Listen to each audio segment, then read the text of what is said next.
Selamat datang saudara-saudari, kita mahu bersambung dalam kerja layanan Roh Kudus dalam hidup kita. Macam mana kita menjadi alat supaya Roh Kudus boleh bekerja dalam hidup kita. Hari ini kita belajar Roh Kudus memperkenalkan kita kepada alam yang gaib. Ya.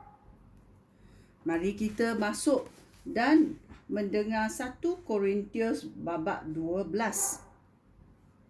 Kurnia Roh Allah. Dalam ayat 4 dia berkata, ada berbagai-bagai kurnia daripada Roh Allah, tetapi semuanya diberikan oleh Roh yang sama. Begitu juga ada berbagai-bagai cara untuk mengabdikan diri kepada Tuhan. Tetapi kita mengabdikan kepada Tuhan yang sama. Ada berbagai-bagai cara untuk melakukan kerja bagi Tuhan. Tetapi Allah yang sama memberikan kebolehan kepada setiap orang untuk melakukan kerja masing-masing. Bagi kebaikan kita semua, Allah memberikan bukti bahawa rohnya ada pada setiap orang.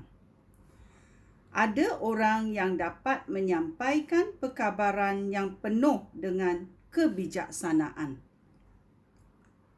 Ada orang lain yang dapat menyampaikan pengetahuan tentang Allah, tetapi kebolehan-kebolehan itu diberikan oleh roh yang sama. Kepada yang lain, roh yang sama mengurniakan kepercayaan yang luar biasa kepada Kristus. Sedangkan kepada orang lain pula, roh Allah mengurniakan kuasa untuk menyembuhkan orang sakit.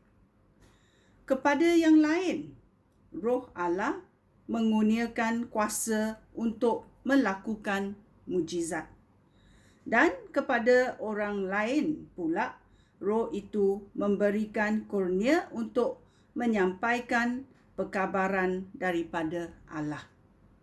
Kepada yang lain pula, roh Allah mengurniakan kebolehan untuk berbeza-bezakan kurnia yang daripada roh Allah dan yang bukan daripada roh Allah. Ada pula yang dapat bertutur dalam pelbagai-bagai bahasa yang ajaib, dan ada juga yang dapat menerangkan erti bahasa-bahasa itu. Tetapi semuanya dilakukan oleh roh yang sama. Dia memberi setiap orang kurnia yang berlainan menurut kehendaknya sendiri.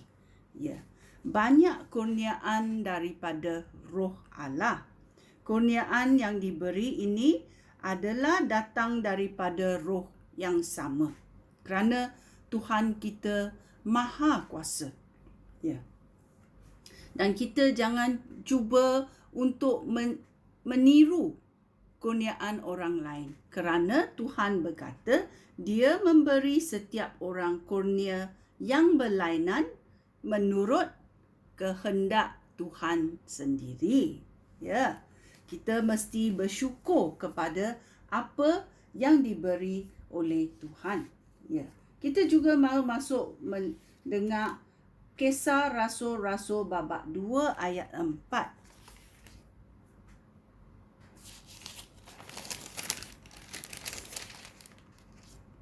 Ayat 4. Kisah Rasul-Rasul babak 2 ayat 4 berkata, mereka semua dikuasai oleh roh Allah. Mereka mula berkata-kata dalam bahasa pelbagai bahasa lain menurut apa yang diberikan oleh roh Allah kepada mereka. Ini roh lidah adalah bahasa yang ajaib yang diberi oleh roh Allah kepada kita. Ya. Dalam Kisah Rasul-Rasul babak 10 ayat 46, dia berkata, mereka mendengar semua orang itu bertutur dalam bahasa-bahasa yang ajaib serta memuji-muji kebesaran Allah. Lalu Petrus berkata, lihatlah, semua orang ini sudah menerima Roh Allah. Ya, ini adalah satu cara kita tahu bila kita percaya kepada penyelamatan Yesus, Roh akan datang menginap di dalam hati kita. Dan Roh Allah adalah Roh ajaib. Dan dia akan memberi kita bahasa lidah yang ajaib supaya kita boleh bertutur dengannya. Ya. Dalam Kisah Rasul-Rasul babak 19, dia ayat 6 berkata, ketika Paulus meletakkan tangannya ke atas kepala mereka, Roh Allah menguasai mereka. Lalu mereka bertutur dalam bahasa-bahasa yang ajaib serta menyampaikan perkabaran Allah. Ya. Roh Kudus akan memberi kita bahasa roh, dan ini bahasa adalah untuk memuliakan Tuhan. Dan kita, bila kita berucap dalam bahasa roh, kita berucap dengan Roh Allah. Kerana kita tahu syaitan tak faham roh bahasa ini. Okey. Syaitan boleh tiru tetapi dia tidak faham. Okey. Ini sangat penting. Ya. Sekarang kita tahu bahawa bila kita menerima Yesus sebagai penyelamat, Roh Kudus akan memberi kita dan mempersembahkan kita kepada alam gaib. Kita tahu bila kita berucap dalam bahasa roh, tidak seperti orang biasa.